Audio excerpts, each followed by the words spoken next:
Welcome to Mr. Orth's Flipped Classroom for Grammar. Today you'll be seeing two primary resources. First, the set of Cornell-style notes, as well as a slideshow which is linked into the notes. Today's focus is going to be on the notes related to sentence fragments, sentence run-ons, and how to fix the most common errors. We'll also be including a term called a subordinating conjunction, as well as a comma splice. As you listen to the video and follow along, make sure on your notes that you are filling in the blanks, as well as feel free to add any additional notes or comments that you hear that you find helpful or do not wish to forget. Let's begin. All right, first question, just to think about. Again, if you're not doing it as a pair deck, you're not able to type in your answers. But how many of the words in fanboys, that acronym, can you remember? You may or may not recall that fanboys is the acronym for the 7 coordinating conjunctions in the English language.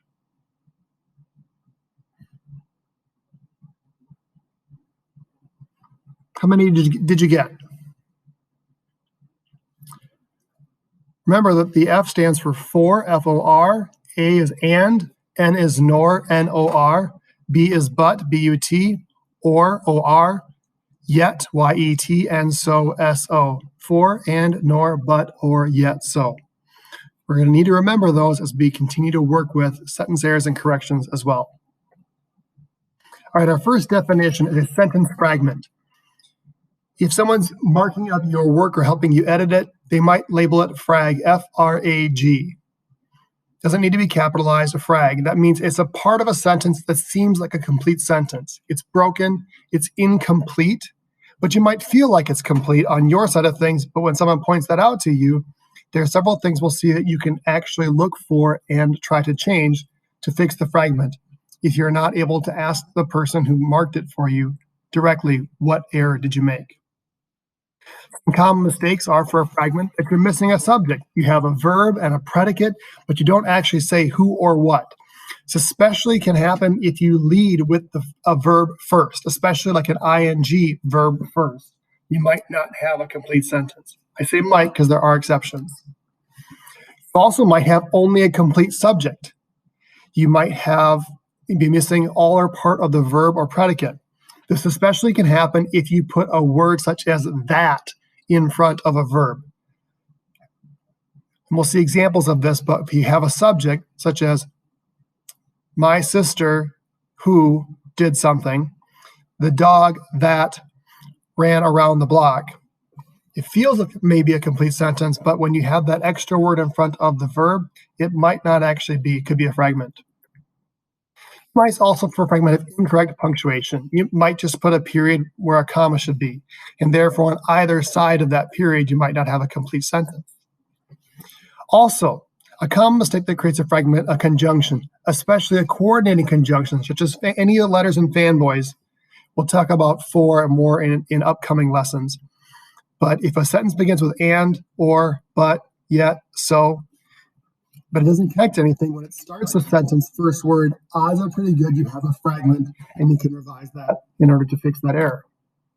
Again, coordinating conjunctions are fanboys. We haven't talked about these yet, but there's a new term for us called a subordinating conjunction.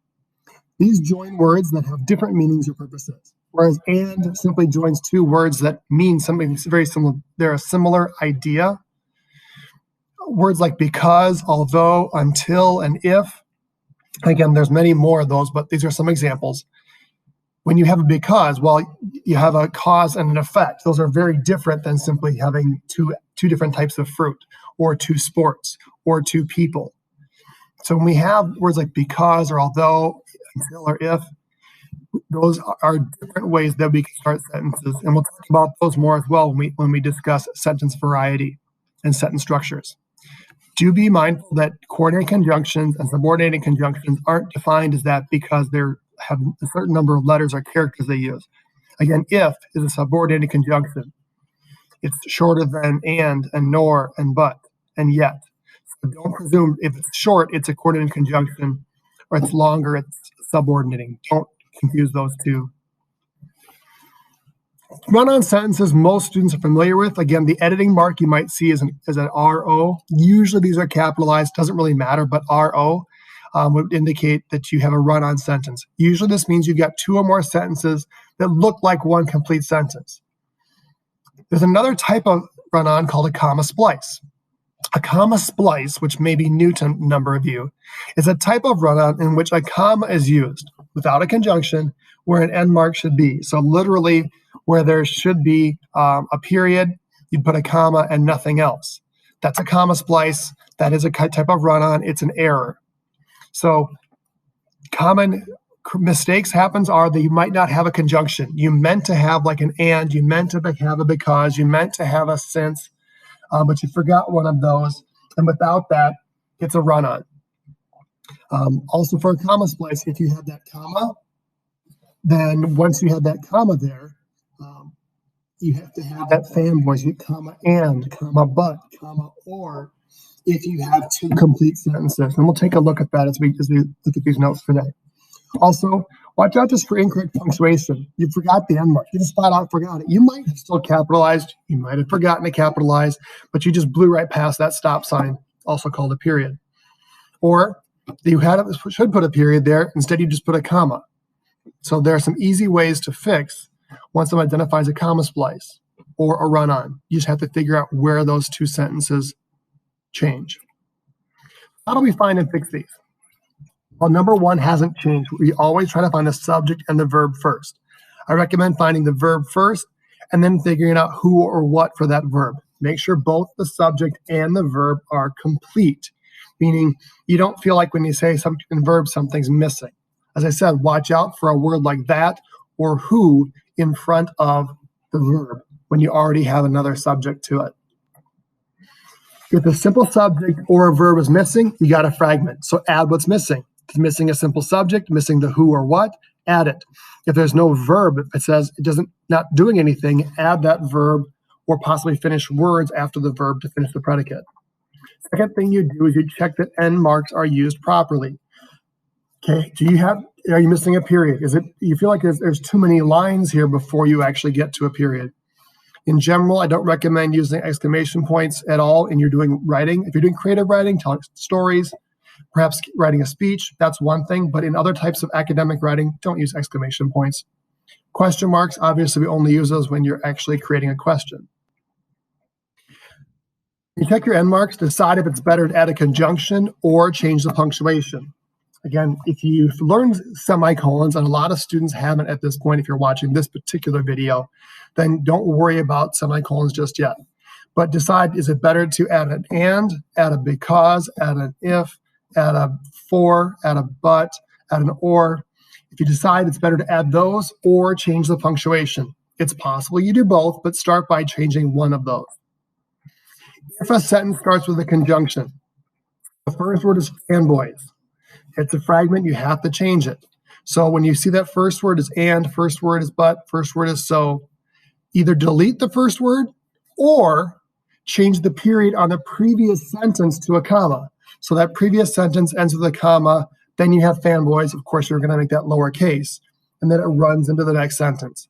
So if you have that first word fanboys, I recommend changing that period to a comma and putting a lowercase on the fanboys, on the and, the nor, the but, because you have that and, or, but, yet for a reason, because the two ideas work together. Don't lose that by simply deleting the word.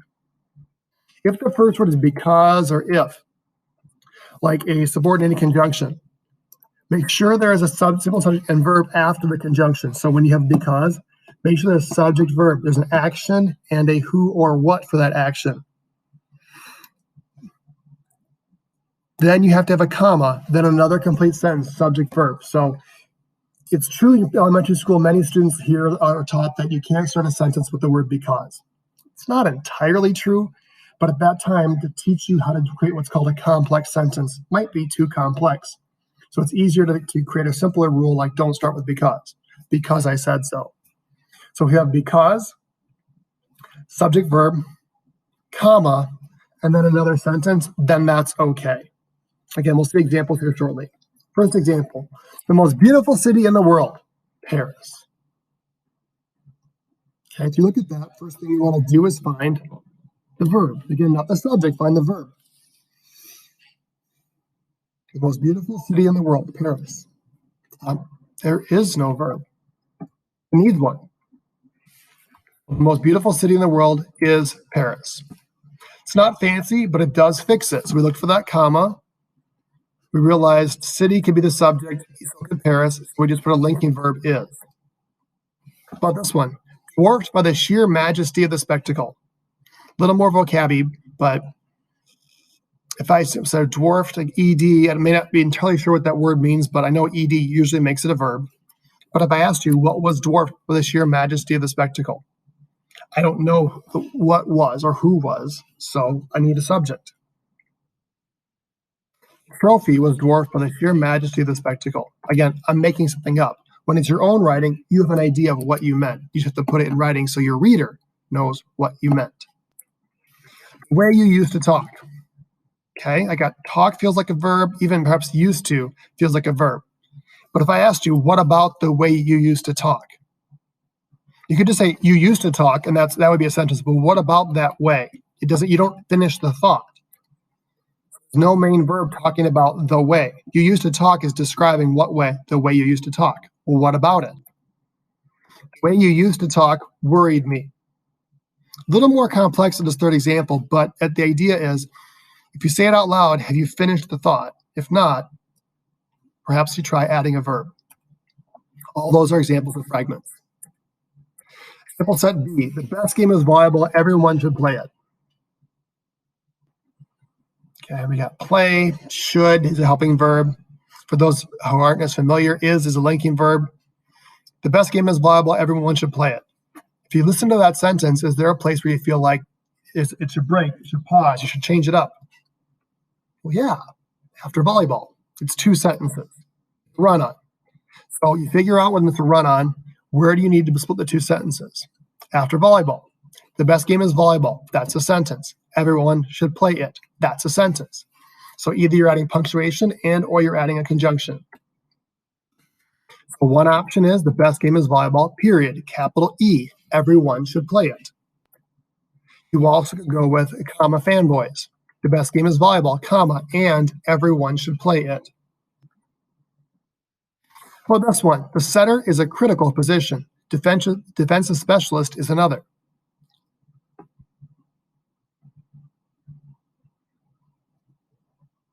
Okay, if you look at that, we have is and is. We have really, again, two sentences, and the comma there feels like it's enough for many writers. It's not. It's a comma splice. It needs a conjunction. Again, if you know semicolons, there's another fix you can do. Could you do a period and a capital letter D? Yes, you could. But you used a comma there because you felt like these two sentences go together. You're not wrong. So if you have a comma splice, one of the best ways to fix it is just add a conjunction. You could, any of the fanboys after that comma can work just fine. The setter is a critical position, but defensive specialist is another. Example C, because we left the mall. We have because starting, we have a subject we, and we have a verb left. We left the mall. We left the mall is a complete sentence. Because we left the mall, what about it? That's the cause. What was the effect? We don't know. So it's a fragment. It needs punctuation and another sentence. Because we left the mall, my parents couldn't find me. So because starts a sentence, we have subject verb. That period becomes a comma, and we have to have another sentence with it. Again, you could just as easily written, my parents couldn't find me because we left the mall. That's fine too, but as a variety, again, you had this first, so you could add this phrase either at the beginning with the correct capitalization and period, or lead with this, period becomes comma, and add your other thought after it. Again, since the first sentence starts with subordinating conjunction, the period is changed to a comma, and a second sentence is added. All right. At this point, go ahead and hit the pause button on this. Make sure your notes are complete. Check with your teacher if you have additional questions. And we'll handle the practice together tomorrow.